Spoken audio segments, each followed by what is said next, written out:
بسم اللہ الرحمن الرحیم۔ السلام علیکم۔ تحریم وائس کا چینل دیکھنے والوں کو میں خوش آمدید کہتی ہوں۔ دوستو، اس نیلے آسمان کے نیچے اور اس زمین پر محسن انسانیت کو سب سے عزیز ترین اگر کوئی شخصیت تھی تو وہ آپ کی لخت جگر حضرت فاطمہ الزہرا رضی تعالیٰ عنہا تھیں۔ آپ نے اپنی اس جگرے گوشہ کو جنت کی سردار قرار دیا۔ ایک روایات کے مطابق آپ فاطمہ الزہرا کی خوشبو سونگھ کر فرماتے، ان میں سے مجھے بہشت کی خوشبو آتی ہے کیونکہ یہ اس میوہ جنت سے پیدا ہوئی ہے جو شب معراج کے موقع پر حضرت جبرائیل علیہ السلام نے مجھے کھلایا تھا۔ حضرت فاطمہ الزہرا رضی تعالیٰ عنہا کی پیدائش مبارکہ۔ حضرت فاطمہ الزہرا کی پیدائش مبارکہ بنت نبوی کے 500 سال ہوئی۔ یہ صبح صادق کا وقت تھا، جمعۃ المبارک کا دن اور 21 ربیع الثانی کی متبرک تاریخ تھی۔ امت مسلمہ کے ہاں آپ رضی تعالیٰ عنہا کی عقیدت و معدت کسی بھی خاتون سے کہیں زیادہ ہے۔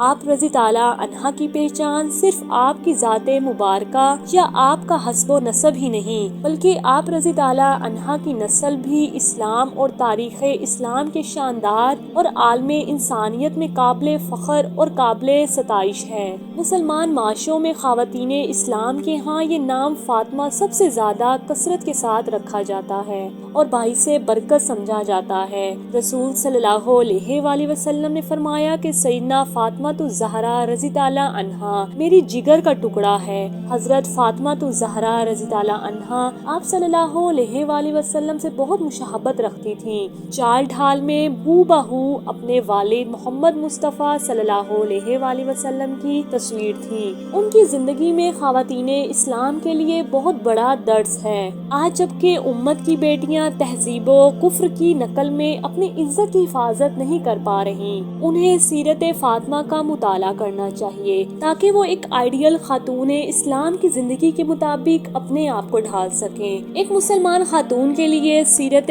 فاطمہ الزہرا میں اس کی زندگی کے تمام مراحل، بچپن، جوانی، شادی، شوہر، خانہ داری، عبادت، پرورش اولاد، خدمت اور عزیز مقارب سے میل جول، غرض ہر مرحلہ حیات کے لیے قابل نمونہ موجود ہے۔ دوستو، آپ صلی اللہ علیہ وآلہ وسلم کی پیاری بیٹی حضرت فاطمہ الزہرا رضی تعالیٰ عنہا کی زندگی کے حوالے سے کچھ آپ کو اس ویڈیو میں بتائیں گے۔ اور دوستو، ویسے تو حضرت فاطمہ الزہرا کے بہت سے معجزات کتابوں میں لکھے گئے ہیں، لیکن حضرت فاطمہ الزہرا کے گھر میں نظر آنے والے ایک معجزے کے بارے میں آج کی اس ویڈیو میں آپ کو بتائیں گے۔ تو یہ سب جاننے کے لیے ہماری آج کی اس ویڈیو کو آخر تک ضرور دیکھیے گا، اور اگر آپ نے ابھی تک میرا چینل تحریم وائس سبسکرائب نہیں کیا ہوا تو سبسکرائب کر دیجئے اور ساتھ میں دیا ہوا بیل آئیکن بھی دبا دیں تاکہ آپ کو ہماری اپلوڈ ہونے والی ہر ویڈیو کا نوٹیفیکیشن ملتا رہے۔